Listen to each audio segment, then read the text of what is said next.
آپ دیکھیں سرکار غوث پاک رضی اللہ تعالیٰ عنہ کی والدہ ماجدہ، اللہ اکبر، یہ بیان کرتے میری آنکھیں بھیگ جاتی ہیں۔ میں نے اس کو کئی مرتبہ بیان کیا، توجہ سے سن لیں۔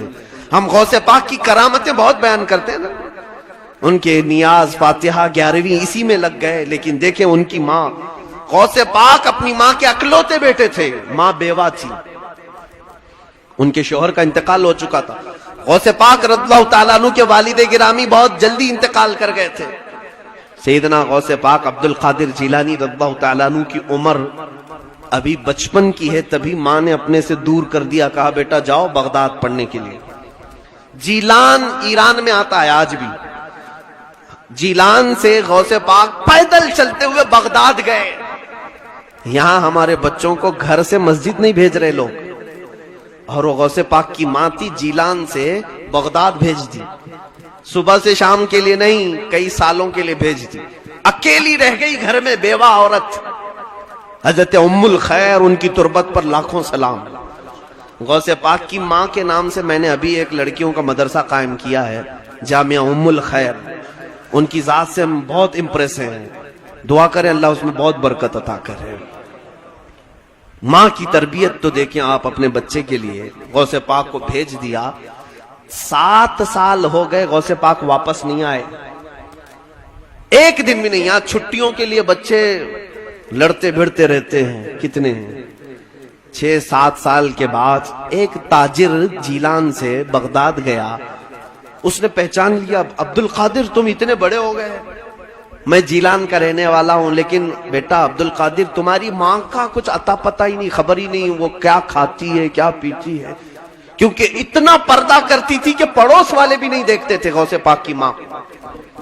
پتہ نہیں بیمار ہے کہ اچھی ہے صحت مند ہے، کچھ خبر نہیں۔ غوث پاک کو اب ماں کی یاد ستانے لگی، بے قرار ہو گئے کہ ایک بار میں اپنی ماں کو دیکھ کر کیا ہوں۔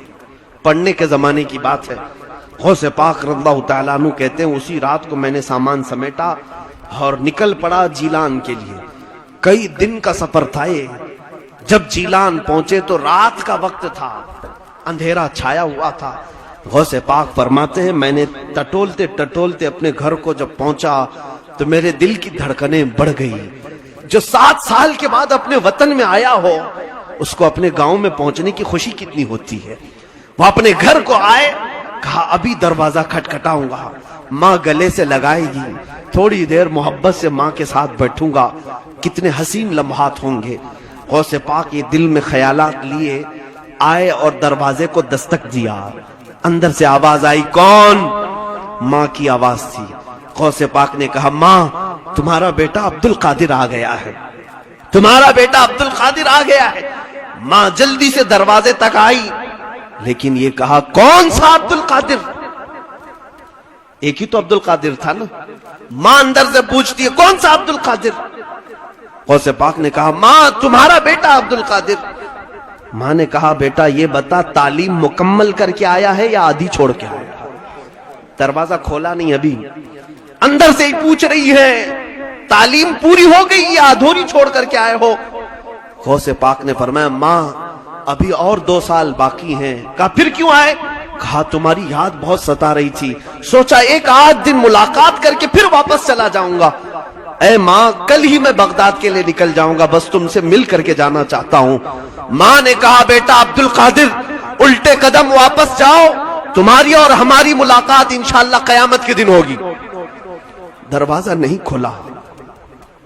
غوث پاک راتوں رات دروازے سے پلٹ کر چلے آئے، بغداد پہنچے، ماں کو گھر پہنچ کر کے بھی دیکھا نہیں۔ اس ماں کا کلیجہ کیسا تھا جو اپنے اکلوتے کے لیے دروازہ نہیں کھولا، صرف اس لیے کہ میری محبت غالب آ گئی تو کہیں اس کی تعلیم پر اثر نہ پڑ جائے، کہیں اس کے علم پر اثر نہ پڑ جائے۔ دروازہ نہیں کھولا، واپس چلے آئے۔ غوث پاک فرماتے میں پڑھنے میں پھر مصروف ہو گیا۔ 1 سال ابھی گزرا نہیں تھا کہ ایک تاجر آیا جیلان سے، تجارت کرنے والا، آ کر کے اس نے کہا عبد القادر تم ہی ہو؟ کہا ہاں۔ کہا 1 مہینہ ہو گیا تمہاری ماں کا انتقال ہو چکا ہے، ہم لوگ جنازہ کفن دفن کر چکے تھے۔ غوث پاک رضی اللہ تعالیٰ عنہ روتے رہ گئے۔ ان کی ماں نے جو کہا تھا بیٹا جاؤ تمہاری اور ہماری ملاقات قیامت میں ہوگی، غوث پاک کی ماں نہیں ملاقات کی۔ آج ہم اپنے بچوں کو یہ سوچتے ہیں ہتھیلی پر رکھ کر کے انہیں ڈاکٹر بنائیں، انجینئر بنائیں، ان کو فلاں بنائیں. ان کو جب تک آپ سٹرگل کرنا نہیں سکھائیں گے یہ کچھ نہیں بن سکتے. آرام طبیعت میں رہنا ان کو سکھا، جو مانگا دلا دیا، گاڑی دلایا، موبائل دلایا، سب چیزیں. پھر آپ چاہتے ہیں کہ ہیرا بن جائے. آپ دیکھیں